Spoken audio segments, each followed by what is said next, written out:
The tension had been building for weeks. Intelligence reports warned of unusual activity along the Iranian coastline. Satellite imagery revealed fast attack boats moving in coordinated formations near the Strait of Hormuz, one of the world's most important shipping routes. Analysts raised concerns, military commanders increased alert levels, and diplomatic warnings were quietly delivered through back channels. Yet no visible response came.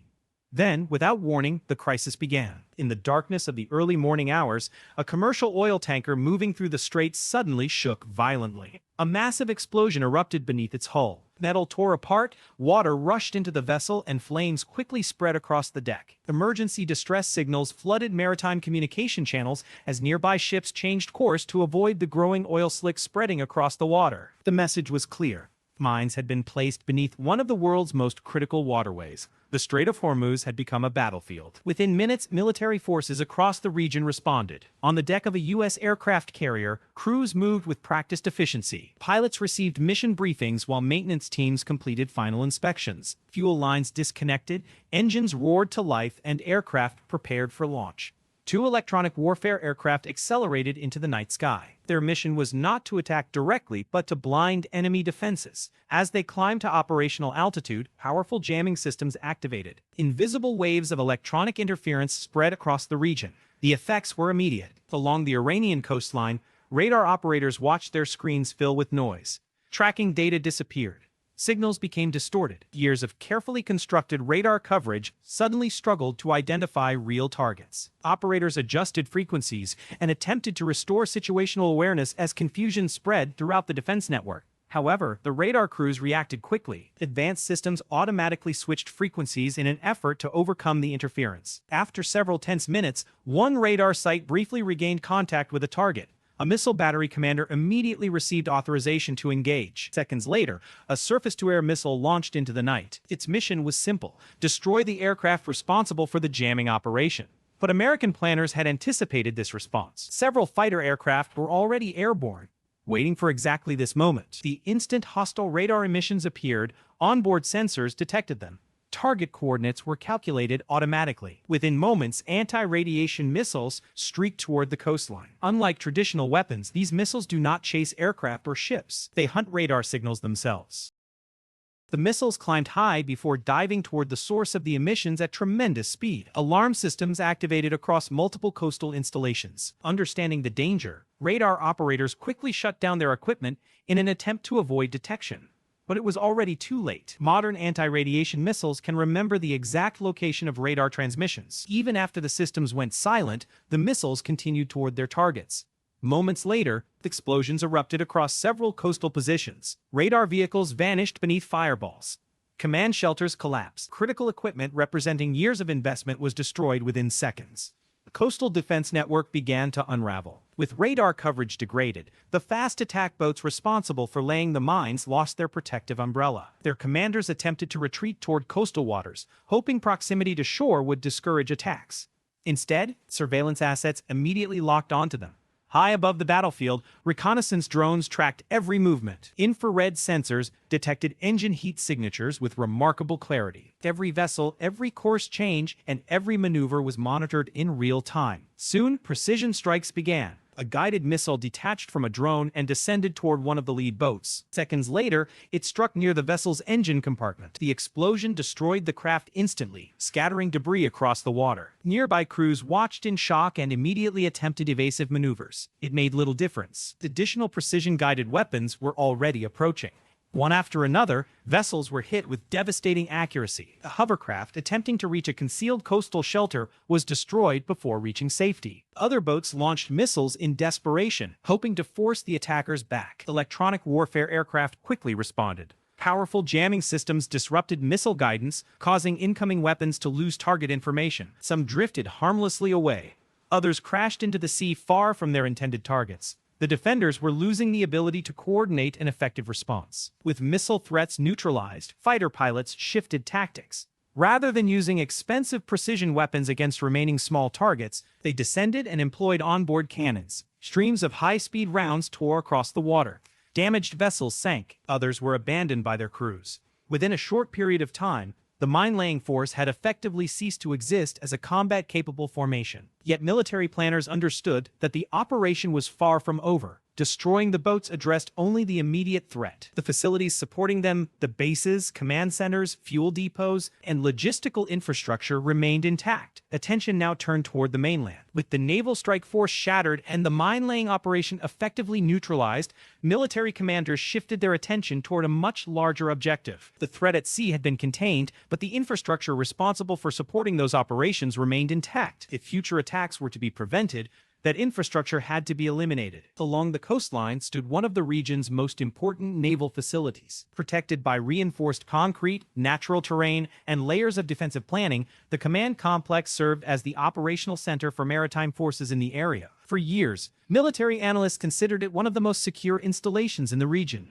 Tonight, that assumption would be tested. Far from the battlefield, launch crews received their final authorization codes. Long-range rocket systems rotated toward assigned coordinates, while targeting computers completed final calculations. Seconds later, multiple rockets erupted into the night sky, leaving brilliant trails of fire as they accelerated toward their targets. The attacks came with little warning. Much of the radar network that would normally detect incoming threats had already been destroyed during the earlier phase of the operation.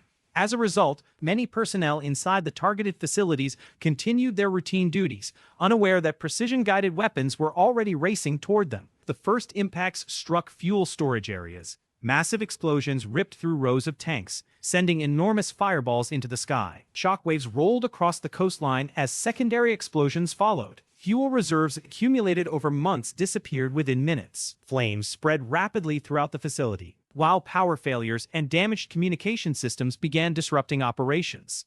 Command personnel struggled to understand the scale of the attack. Reports arrived from multiple locations simultaneously. Radar sites had gone silent. Coastal defense units had stopped responding. Naval patrol forces could no longer be contacted. Communication networks became overloaded as commanders attempted to establish situational awareness. Meanwhile, another phase of the operation was already underway. Far out at sea, a guided missile destroyer received confirmation that the initial strikes had achieved their objectives. Vertical launch system doors opened across the deck.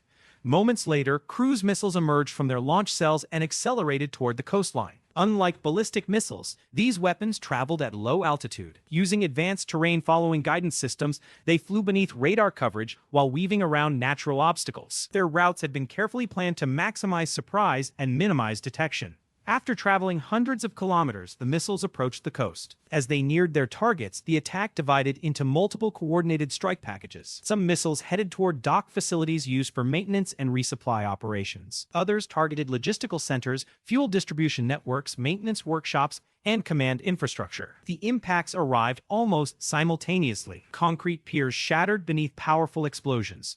Portions of harbor facilities collapsed directly into the water. Maintenance areas erupted in flames. Fuel distribution systems were destroyed, while ships docked nearby suffered severe damage from shockwaves and falling debris. Years of construction and planning disappeared within minutes. Yet despite the devastation, military planners knew the most important target remained untouched. Deep within the mountains overlooking the coastline stood a hardened command center. Built beneath layers of rock and reinforced concrete, the facility served as the nerve center of regional naval operations. Military engineers had designed it specifically to survive conventional attacks. Destroying it would require specialized weapons.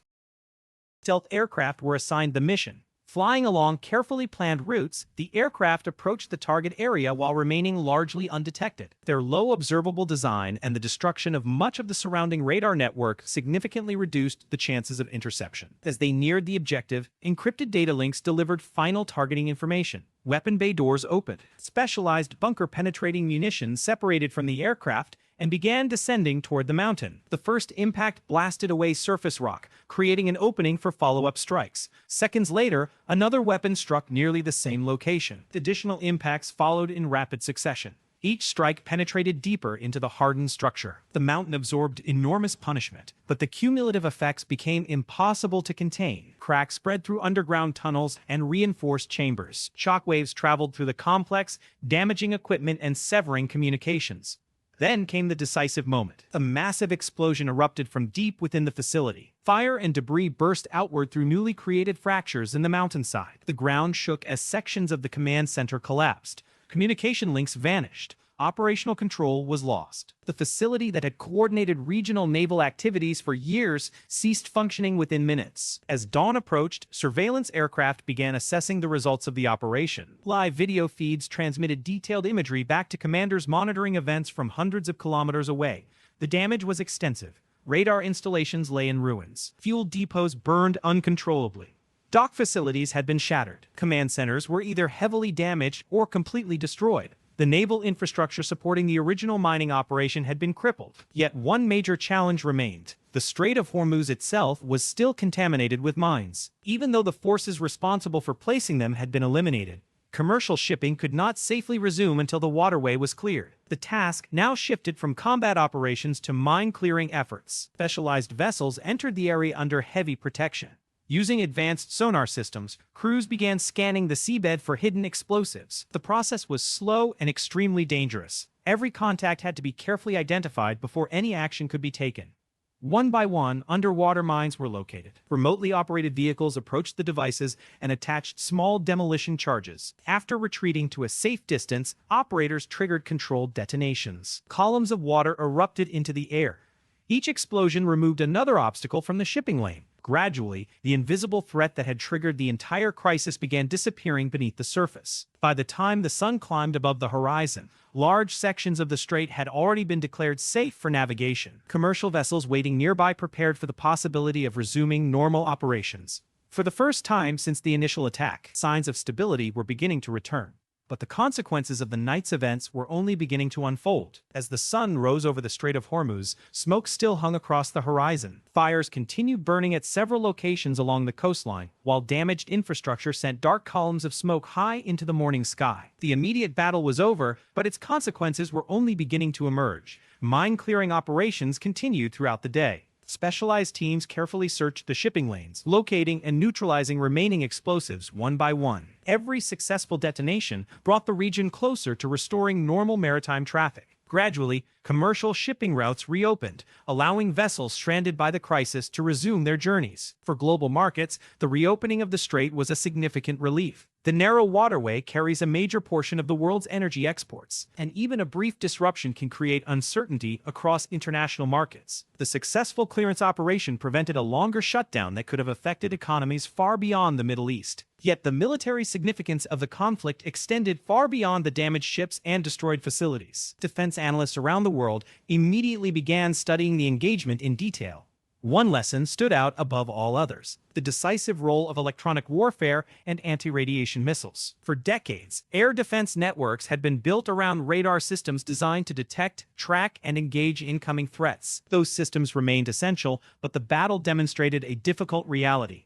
The moment a radar begins transmitting, it also reveals its own position. Modern anti-radiation missiles are specifically designed to exploit that vulnerability. Earlier generations required continuous radar emissions to guide themselves toward a target. Newer systems are far more advanced. They can record the exact location of a radar source and continue their attack even after operators shut the system down. In some cases, the act of turning off the radar merely delays destruction rather than preventing it. During the conflict, that capability proved critical. Radar crews attempted to protect their equipment by shutting down transmissions as soon as incoming missiles were detected. But by then, the weapons already knew where they were going. Several sites were destroyed despite operators following established defensive procedures. Military planners took careful note of those results. The engagement also highlighted the growing importance of networked warfare. Surveillance drones, reconnaissance aircraft, electronic warfare platforms, naval vessels, and strike aircraft all operated as part of a single integrated system.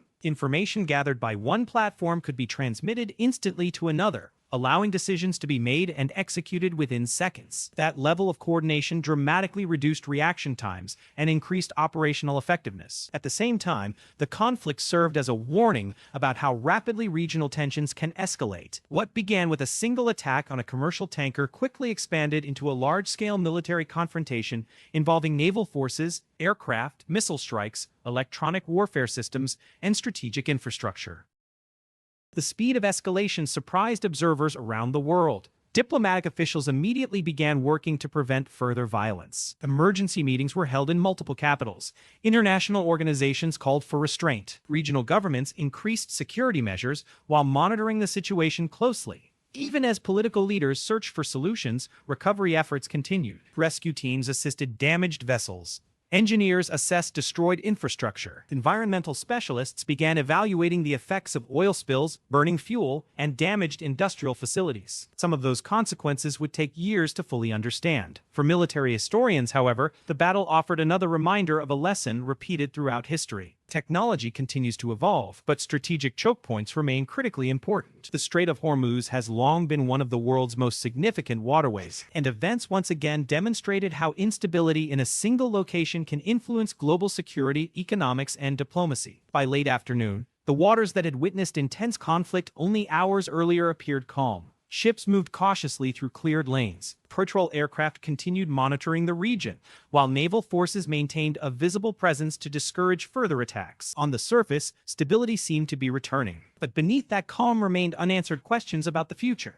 The destruction of military infrastructure could alter regional power balances. Political tensions remained unresolved. Trust between opposing sides had been severely damaged. History has shown that major crises rarely end when the shooting stops. Their effects continue through diplomacy, military planning, economic adjustments, and political decisions long after the battlefield falls silent. The events in the Strait of Hormuz would likely be studied for years, not only because of the weapons used or the tactics employed, but because they revealed how quickly modern technology, strategic competition, and regional tensions can combine to create a crisis with global consequences. For now, the waters were quiet once again.